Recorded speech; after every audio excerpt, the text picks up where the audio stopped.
Hi everyone, I'm here with Neil from Heart of Darkness Brewing in Vietnam. Hi Neil. Hi there Kevin, how's it going?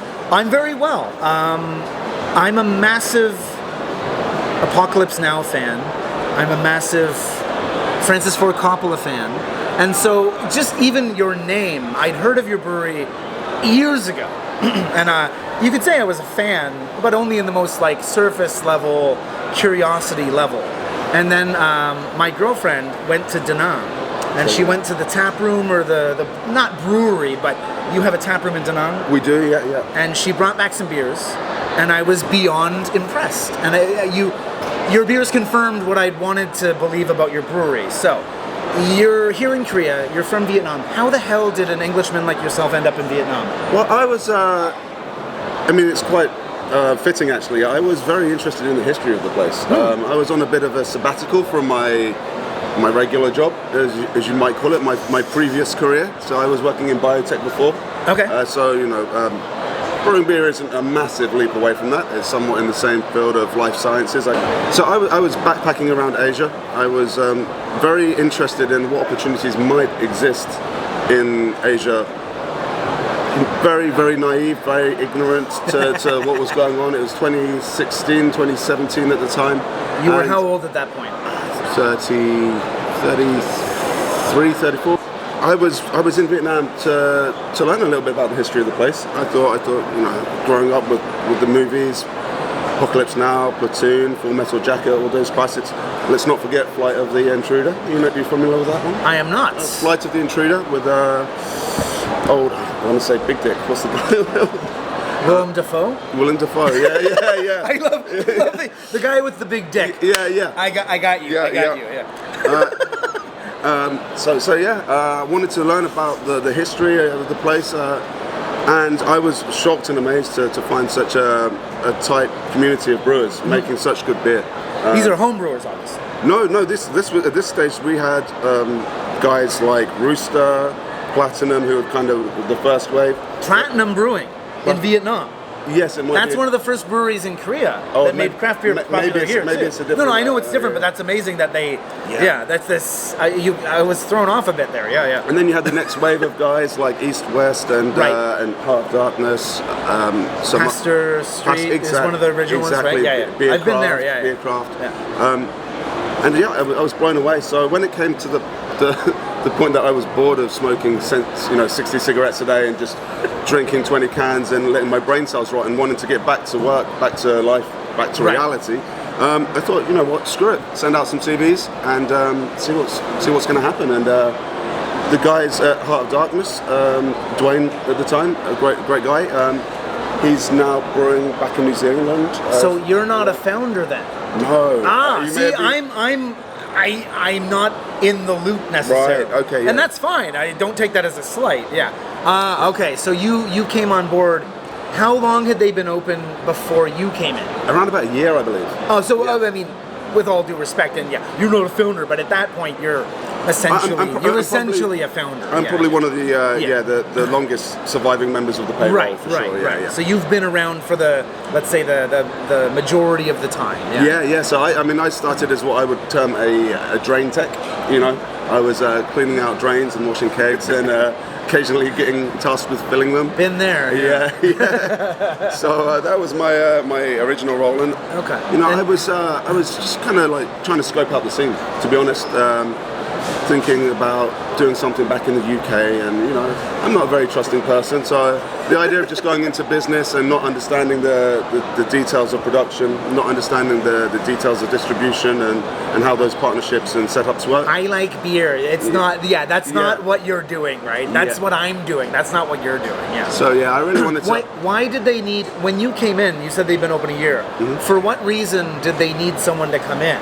Was there like a lack of experience or knowledge, or like what did you bring in the year post opening why did they need you? I think I brought enthusiasm and communication as well. It can be quite rough out there in terms of finding people that it's easy to communicate with. There's definitely language barriers. The people who are a little bit more versed in the English language tend to be looking for office jobs. I have to ask, did you replace someone? In around, The way you're wording this makes me think you replaced someone who wasn't communicative. No, I mean, you don't have to name them, but I absolutely did. Okay. But this it's more of a kind of seasonal thing. So out there we have the Chinese New Year, Tet holiday. Yeah. So that's obviously a time of change for a lot of people out here. So people collect their 13-month salary. And then they just go. Korea does that too. Yeah, that extra month, right? Yeah. So I just timed it right. They were just short on staff. People had just left after the Tet holiday, and then along I came, and I was prepared to work for nothing for a few months. What brewing experience had you had prior? I was in biotech, so I was working for a company called Oxford Nanopore Technology. Okay. We were developing a new generation of DNA sequencing technology. Actually. So you just went straight into a brewery then? I mean, that's impressive on its own, right? Yeah. But that's not brewing. Well, I mean, I was a pretty prolific home brewer. Okay, yeah. Bootlegger, you might say. We were selling beer to weddings. We ran a small beer club. Sick, with a subscription kind of model. So we were doing about 80 liters a month, which doesn't sound like a lot, but on a little 20. That's a batch a week. 20 as far as home brewing goes. 20 liter kit out of a shed. That's enough. Yeah. We were buying bottles by the pallet and that kind of stuff. So yeah, it was a fun little operation. I was working, not really paying ourselves a salary by any stretch of the imagination, but a couple of guys that I was living with, and yeah, it was really good. But it was just time for me to go traveling. I wanted to do that, as I said, since I was 16, and got to 33, and it's like, hey, if I don't do it now, it's never going to happen. 33 is not old, but there comes a point where it's like, you're not young either. Yeah, you're right in that zone. Yeah. Do it now, or you're only a rookie mistake away from finding yourself with a ring on your finger, or kids, or soon. Or not. Soon. Yeah, it will happen one day, I'm sure. Yeah. Do you have a ring on your finger now? Currently, no. I'm not gay, but no. Okay, so how?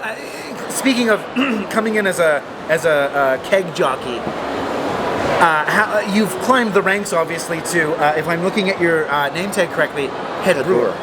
So over what time span and what did you do to kind of climb the ranks there? Because you've gone from basically 1 to 10. So what? Tell me what that climb was like, as far as promotions or your experience and journey went. Sure. So when I first joined, we had Dwayne as a head brewer, Pete as the production brewer and development brewer. Over time, they allowed me to do a little bit of stuff on the dev kit. So we're very, very fortunate at Heart of Darkness. We have not only our main facility, but we also have 8 glycol chilled development tanks, and that's mainly to not only drive the development, but also to serve the tap room. So, we've had 20 taps, and we need to keep them full. And they're all Heart of Darkness beers? Yes. There's only a handful of breweries I can think of in Korea that do that, and it's not common. Yeah, that's impressive. Yeah. We have friends, so from time to time we'll put a cider on from one of our friends' breweries and stuff like that. Like a guest tap. Yeah, exactly. But so we have 20 taps, so there was an opportunity to work on the dev kit. Eventually our production guy Pete left, so rather than taking up residency on the big kit, I was left to my own devices on the small half barrel to barrel brew size. Fantastic opportunity to just get loose, because as a home brewer you're sat in your shed and you've got maybe 3 or 4 malts that you picked up at your homebrew store. You've got 2 or 3 bags of hops or whatever. Doing that at this level, you're going into a malt room with 40 different varieties around you. Kid in the candy shop, essentially. Yeah, exactly. Yeah. Sweet shop, sorry. Yeah.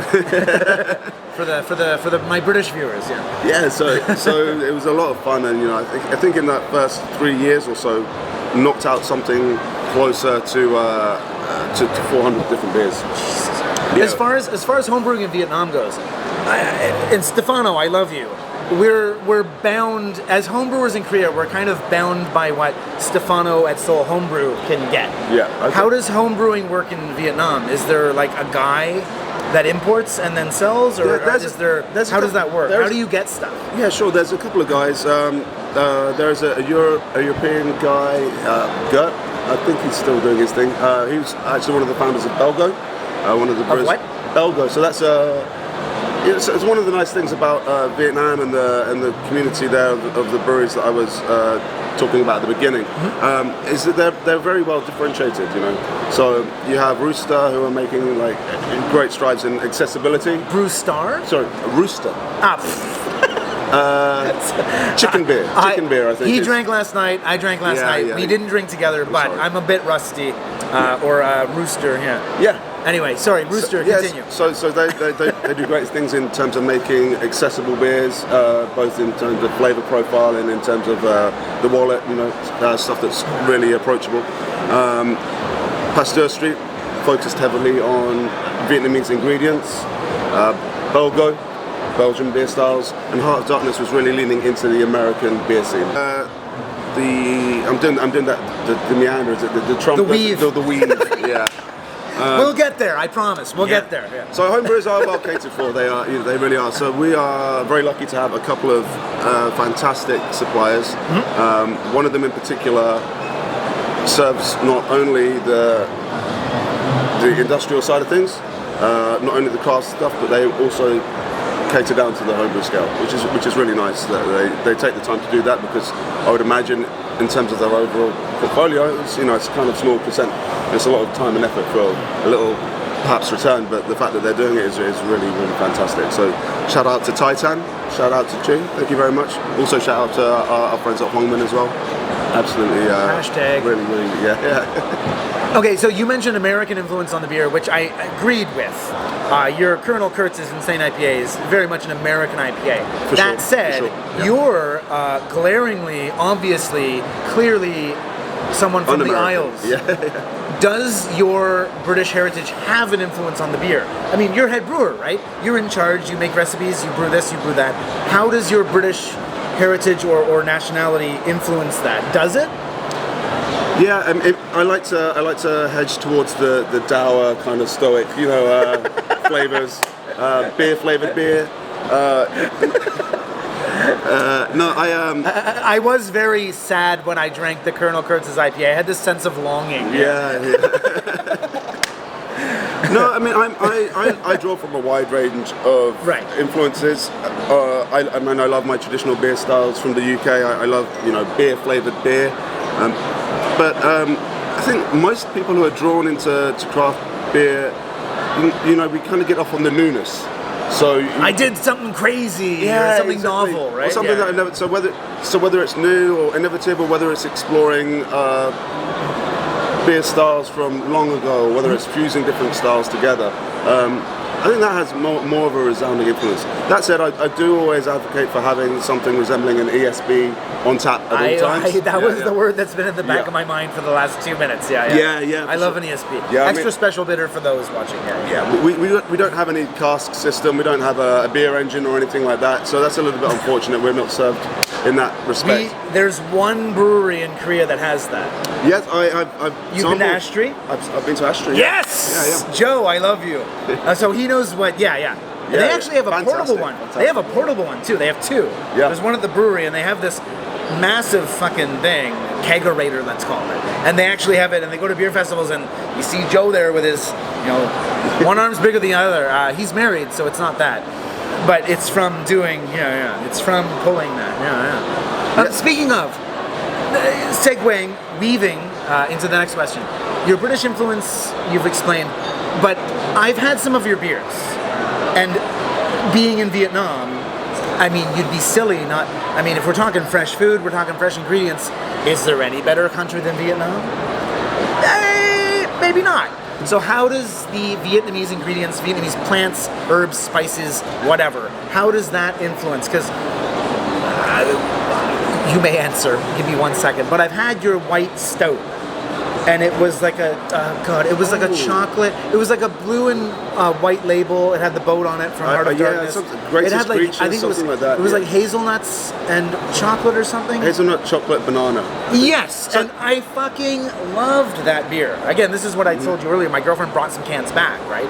And it was amazing. And you have a pepper, strawberry sour. Like, how does Vietnamese influence the beers? I mean, you have a whole smorgasbord of ingredients to use. How do you pick, or how do you decide, or what influence does Vietnam have on your beers? So like I mentioned before, at the beginning we were very much focused on keeping it true to brand. The American pale ales, you know, there was other breweries doing the the localization in terms of ingredients and stuff. But after a while, we kind of figured we were missing out on so much opportunity, not only to sell beer, but to make beer and have fun. So 20 taps, you have room for error. Yeah, you have room to play. Yeah. But from the beginning, and shout out to Dwayne, who did a fantastic job with this. One of our most loved beers is our cucumber beer.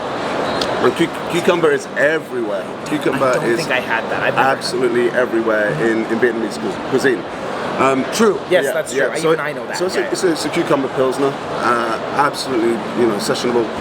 I get a little bit overwhelmed when I go to our tap room and we have 20 things on offer, and I'm like, what am I doing with myself? So I need to have something in my hand while I'm deciding, and more often than not, that's the go-to. It will be a cucumber pilsner. Yeah.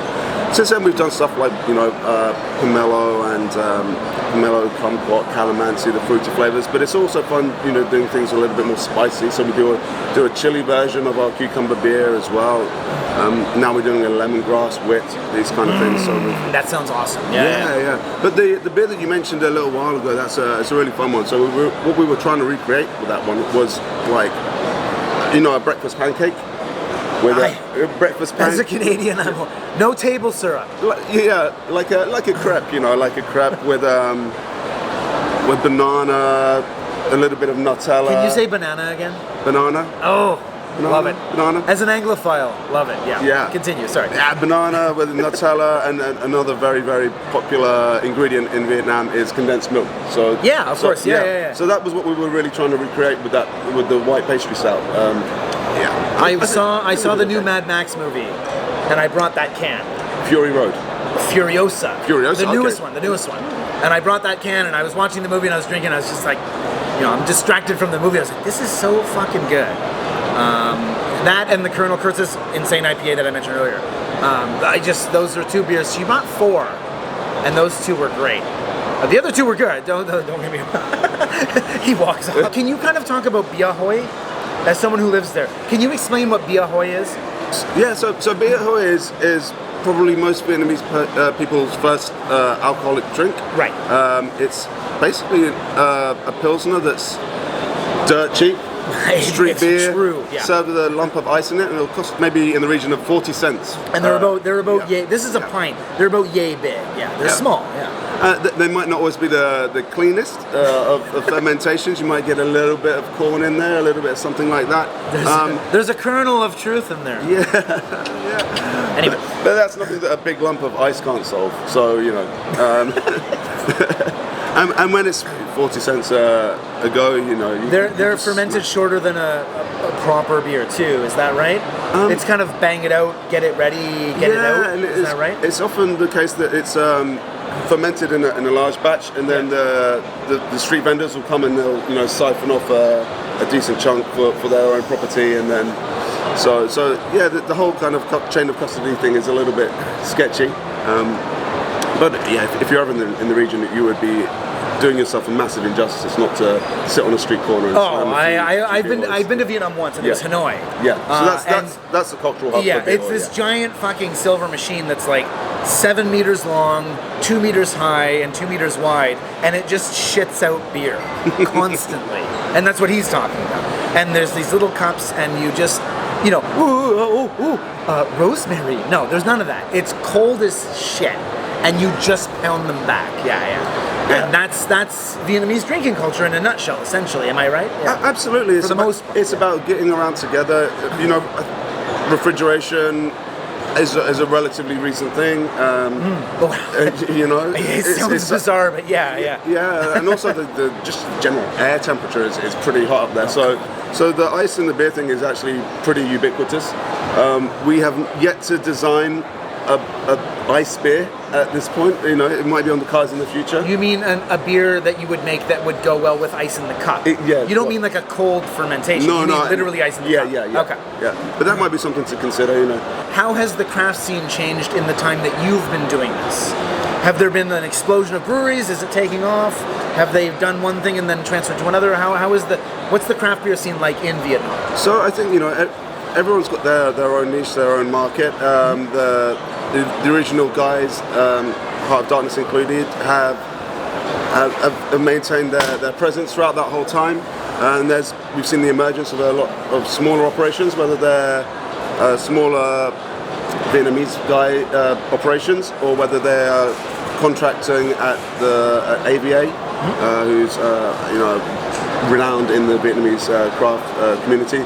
You know, when you see the awards ceremonies, they're the guys really picking up the medals. Who's this, sorry? AVA, so they're a contract facility just outside of... AVA? AVA, just outside The letters AVA, okay. I'll Google that later, yeah. Yeah, so they make beer for a number of people, and they do a very good job of it.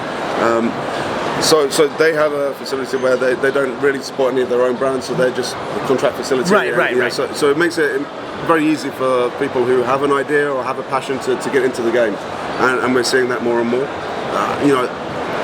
One of the big things that has happened in the time that I've been there is COVID. So obviously that forces change in the approach. You would have been that would have just been before you became head brewer? Yes. So you said 4 years, right? Yeah. So that would be 5 or 6. So this is kind of on your exactly ascent, that. let's say. Yes, yeah. I mean that was part and parcel of it, to be honest. How bad was the shutdown in Vietnam as far as like breweries and restaurants went? Because in Korea there were rules, but I talked to my Canadian and American friends, and it was a fucking disaster. Was it that bad in Vietnam? Oh man, I never wanted for anything here. You had to wear a mask, you had to sign in, but we could basically eat where we wanted. Nothing really shut down. Is that the case there, or how did that work? We had around about 2 weeks of panic.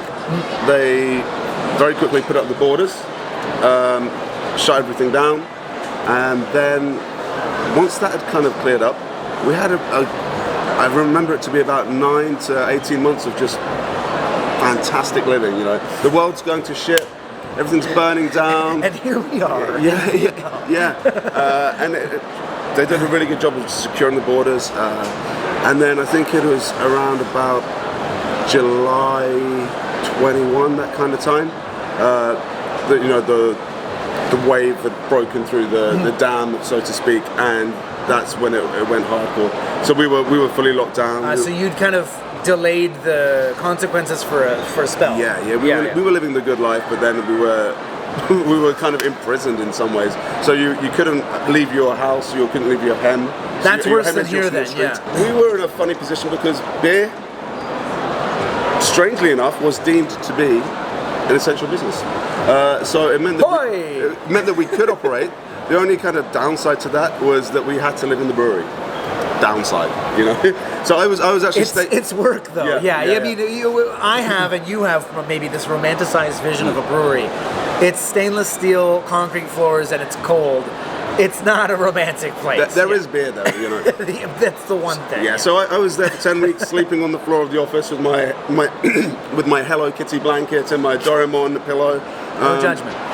You know, but it was a great time. There was 5 of us there in total, me and four Vietnamese guys. And you're knocking them out.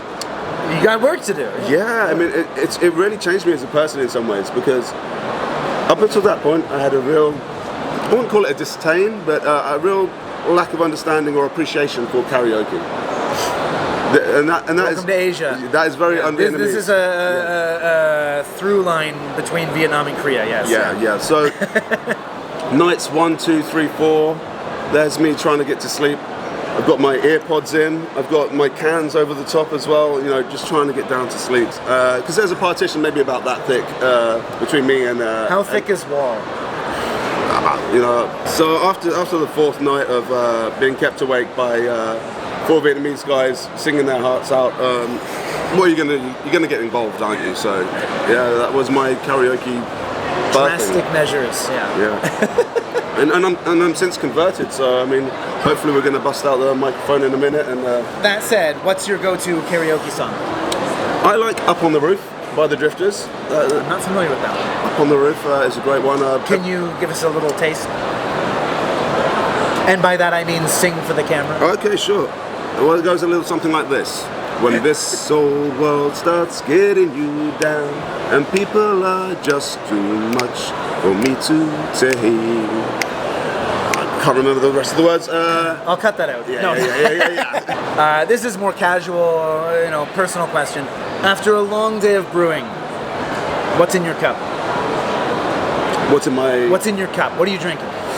And don't say Heart of Darkness stuff. You have leeway, you have freedom to drink whatever the fuck you want. Has to be alcohol.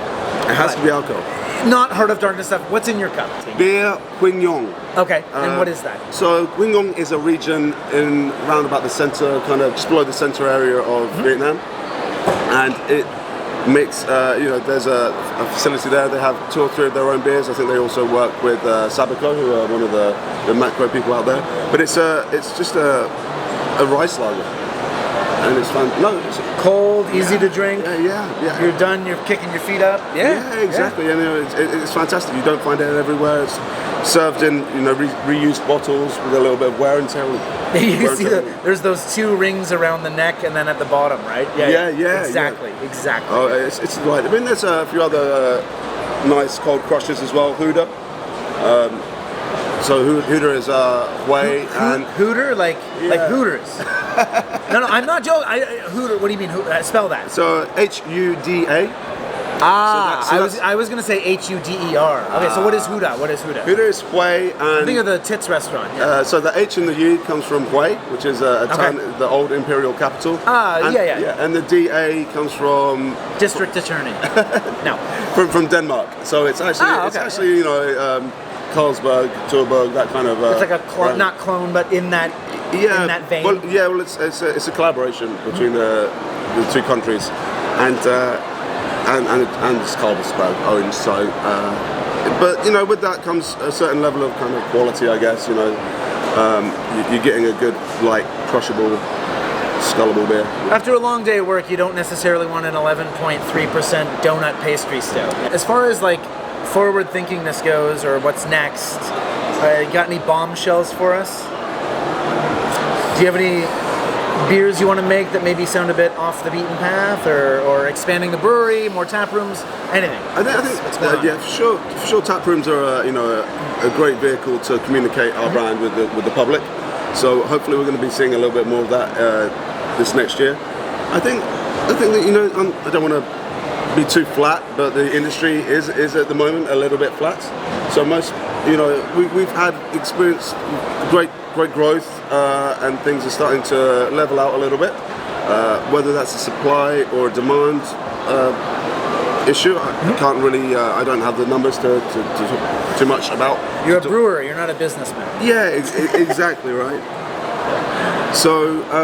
I think most people are focused on innovations that are going to help them make better beer cheaper. I think that's really where a lot of innovation can take place. In terms of what beers we've got coming out, we've got a fantastic dragon fruit pink brut. Is the dragon fruit white or red? It's red. Yes, we don't get those here. Yeah. I went to Bali last year, and the dragon fruits are that nice red, really, like Bordeaux red. Yeah, I miss that. They're white here, and they don't taste the same. They just don't. We get both. So the red are definitely a little bit more tart. They have a little bit more about them. Yeah. So that's coming up next in our seasonal lineup. I'm really a big fan of the brut style. I know it kind of came and went and didn't really get a whole lot of love. It was a bit of a flash in the pan, really, wasn't it? But I'm a big fan. We do a few things with it. We look to, especially if we're doing a fruited version, we'll look to back sweeten it a little bit, just to give it that fruitiness that. If you see fruit on the label, you do want a bit of that. Yeah. When you say back sweeten, you're using lactose? What are you doing? No, so secondary fermentation. So we stumbled upon the monk fruit extract, using that in combination with sugar alcohol, which is a great non-calorie option. There's no sensitivities. It's not going to react with people like lactose might. You're not going to. True. Or the vegans in the room. Yeah. No milk stouts. Yeah, and it's a great one because it's calorie neutral, and that's kind of what you're shooting for with your brut as well. So I think there's definitely scope to play in that, and in some ways you're better off not calling it a brut because people might have perceptions that that's yesterday's beer or whatever. You can make any beer you want. You can make 1,000 liters of it. You can guarantee its sale. So you don't have to worry about, there's no business mind here. Mm-hmm. This is whatever the fuck you want. You guarantee you sell all 1,000 liters and people love it. So what beer, well, hold on. What beer are you making? So, give me your most insane, absurd, ridiculous beer that you can make. You don't have to worry about selling it. You can put whatever the hell you want in it. What are you brewing? Okay, let's start off. Let's continue with the brut. I want it to be a brut. Yeah. I want to have a decent chunk of whiskey malt in there, peated whiskey malt, and a little bit of parsley just to. Sorry, parsley. Yeah. Okay. Maybe a little sage just to sprinkle on top there. Yeah. You've exceeded what I thought you were going to do. Go on. I've got a hankering for that, Yeah. A relatively high carbonation. Sit back, enjoy. Oh wow! Okay, I thought there'd be more. No, but that's interesting. Yeah. Parsley, peated malt. Yep. High carbonation. Interesting. What ABV would this be?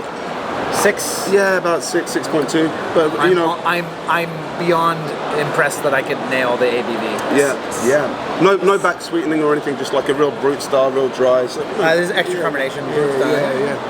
I'll end with Fred from the ranch. I asked him, what should I ask Neil? And what collabs have you done? Tell us some of your famous collaborations. Apparently, this is what I should be asking you. So. Okay, so as a company, I can't take credit for a lot of the earlier stuff. Mm-hmm. So we were working with guys like Behemoth.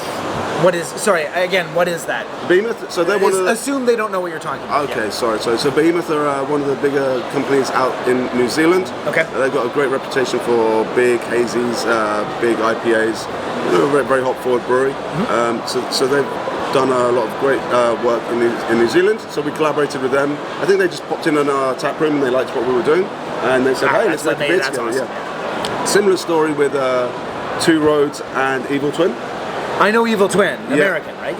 Yeah, so we made a Vietnamese coffee stout with those guys. Vietnam, do they grow coffee? Oh, it's a huge This is region. me playing the idiot. Okay, yeah. So for anybody that doesn't know, I think it maybe is up there as second or third. They're first in coffee growing, yeah. Yeah. Any instant coffee you get is Vietnamese. Yeah, it's definitely a Robusta. Robusta heavy, but more recently we've been focusing on working with smaller breweries or a bit more targeted projects. So for example, just this March gone, there was International Women's Day, right? So we thought, hey, why don't we do International Women's Week? Is this the Pink Boot Society? So Vietnam, unfortunately... Or am I totally off base here? So yeah, I mean, go on, sorry. Absolutely. Okay. It's inspired by that. So the Pink Boots is a society out of the USA. So the Pink Boots Society is a organization that started out in America. I think they have a network now globally. And their focus is on promoting females and diversity within the brewing community. Really providing a platform for those guys to shine and get some recognition and it's, whether it's a union or whatnot, I can't actually speak to. Unfortunately, Vietnam doesn't have that kind of representation at the moment, but we can kind of draw a lot from it. Medjanine Brewing, they're here today, That's one of the only female head brewers I can think of in Korea, as far as that goes, Yeah, so not long ago it was International Women's Day, 8th of March, and it's very common for breweries to put out a beer to celebrate that. Often the case that it's just some guy making a beer at the behest of the marketing team, right? What is this? Do tell. What is this? What are these beers like? Can you divulge? Yeah, can we make something pink or something for that kind of stuff.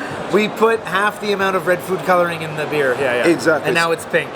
So we wanted to do something a little bit more on top of that. So we're very lucky in Vietnam to have a number of great female brewers or people working in the brewing industry, either as suppliers or QC. And we'll bring it home. We'll save the best question for last. You've been in Korea for 3-4 days? Yes. Essentially? Exactly that. How First time here. Give us a kind of, not summary, but your time, is this your first time in Korea? First time in Korea. Oh, sick! First time in Seoul. So tell us about your time here. Your drinking, your experiences, anything you want. Oh, it's been absolutely amazing, I'm not going to lie, it was not on my immediate travel plans to come to Korea. So it's only through the invitation from Fred and the guys. Frederick, we love you. Fred and the guys that I'm here, and I can't thank them enough. They've been. Fred hooked this interview up too. So Fred, shabu shabu. Not only fantastic hosts here at the event, but the city itself it's got such a aesthetic, such a vibe. So we were drinking up by his place, the old Print Quarter. His bar in Ojiro? Yeah. And, you know, I was gonna say you probably didn't go to Daejeon where the brewery is. yeah, no, that's on Monday.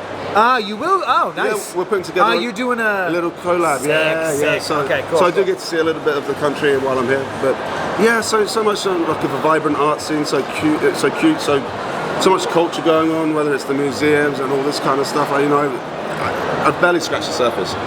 But in terms of the drinking, it's been fantastic. I wish I could remember a little bit more about the details. I know I had a good time. Yeah, let's phrase it like that, right? Yeah. I've had fun. Yeah. I know I've had fun. And I honestly can't wait to get back and delve a little bit deeper. Yeah, Neil, let's wrap it up there. It's been an absolute pleasure. Cheers, my man. As Thank you, someone, Kevin. again, like I said at the beginning of the video, you're a brewery that I've always respected from afar, even without having tasted it. Just the name alone, and then again, having drank it and loving it, and having met you now, it's been just an absolute pleasure. So thank you for talking to us today. Yeah. Cheers, guys.